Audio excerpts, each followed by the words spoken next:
A Day in My Life as Bayo Traquetera ng Isabela City, Basilan. Ngayon po ay may customer po tayo na magpapariban. Dalawang client po, mga kaswerte. Now, mag-start po kami. Based sa aking analysis sa hair ni ma'am, itong isa na ano po talaga siya.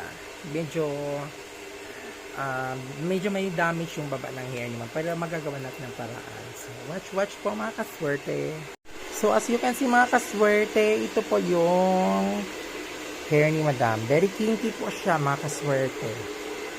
Yan po, mga kaswerte. Kinky po ang hair ni madam.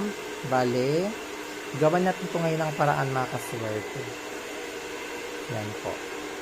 Ayan mga kaswerte, inaayaw na nga namin ang kaswerte ang aming ribbon.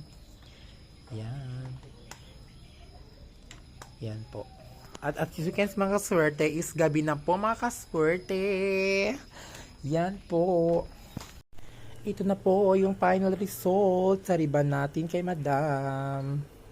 Ito na po mga kaswerte. Yan po. Don't forget to follow, like, and share mga kaswerte. Baka kayo ang pala rin sa November mga kaswerte na manalo na free ribbon or free Brazilian or color mga kaswerte. Kung kayo din po ay lalaki mga kaswerte, pwede din po yung mga girlfriend, nanay, kapatid po, mga kaswerte or sino pa man. Yan po, ito na po yung final mga kaswerte. Yan, as you can see mga kaswerte, na bongga po, nagamanap na yung bongga ang hair ni madam. Yan po. Thank you for watching. God bless you all mga kaswerte. Daylay gun ang Diyos.